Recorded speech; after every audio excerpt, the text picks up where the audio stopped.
আসসালামু আলাইকুম বন্ধুরা। আজ জানতে পারবেন মৃত্যুর সময়ের যেসব লক্ষণ মুমিনের জন্য সুসংবাদ বা জান্নাতি মৃত্যুর 12টি লক্ষণ।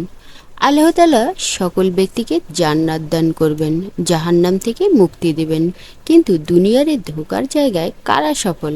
এমন কিছু লক্ষণ আছে যা মৃত্যুর আগ মুহূর্তে অনেকেরই পরিলক্ষিত হয়। নবীজি সাল্লাল্লাহু আলাইহি সাল্লাম সে বিষয়গুলো সুস্পষ্ট করে তুলে ধরেছেন। আর তা হলো, এক, মৃত্যুর সময় কালিমা পাঠ করতে পারা। নবীজি সাল্লাল্লাহু আলাইহি সাল্লাম বলেছেন, যে ব্যক্তির সর্বশেষ কথা হবে লা ইলাহা ইল্লাল্লাহু, তিনি জান্নাতে প্রবেশ করবেন। দুই, মৃত্যুর সময় কপালে ঘাম বের হওয়া। বুরাইদা বিন হাজির রাজিয়াল্লাহু আনহু হতে বর্ণিত, তিনি বলেন, আমি নবীজি সাল্লাল্লাহু আলাইহি সাল্লামকে বলতে শুনেছি, মুমিন ব্যক্তি কপালে ঘাম নিয়ে মৃত্যুবরণ করে। তিন, জুম্মার রাতে বা দিনে মৃত্যুবরণ করা। যে ব্যক্তি জুম্মার রাতে বা দিনে মৃত্যুবরণ করেন, আল্লাহ তাকে কবরের আযাব থেকে নাজাত দেন। চার, আল্লাহর রাস্তায় যুদ্ধরত অবস্থায় মৃত্যুবরণ করা। যে ব্যক্তি আল্লাহর রাস্তায় নিহত হয় সে শহীদ।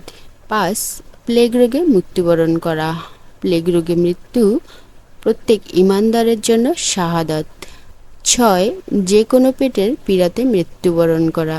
যে ব্যক্তি পেটের পীড়াতে মৃত্যুবরণ করবে সে শহীদ। সাত, কোনো কিছু ধসে পড়া বা পানিতে মৃত্যুবরণ করা।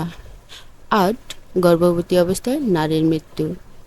যে নারী পেটে বাচ্চা নিয়ে মারা যায় সে শহীদ। নয়, আগুনে পুড়ে এবং যক্ষ্মা রোগে মৃত্যু। 10, নিজের ধর্ম, সম্পদ ও জীবন রক্ষা করতে গিয়ে মৃত্যু। 11, আল্লাহর রাস্তায় প্রহরীর দায়িত্ব পালন করতে গিয়ে মৃত্যু।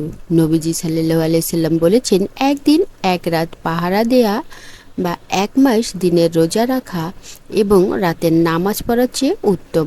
আর যদি পাহারারত অবস্থায় সে ব্যক্তি মারা যায়, তাহলে তার জীবদ্দশায় সে যে আমলগুলো করত সেগুলোর সওয়াব চলমান থাকবে এবং সে শহীদ। 12, নেক আমলরত অবস্থায় মৃত্যুবরণ করা। হে আল্লাহ, আমাদের সকলকে শহীদ মৃত্যু নসিব করুন, আমিন।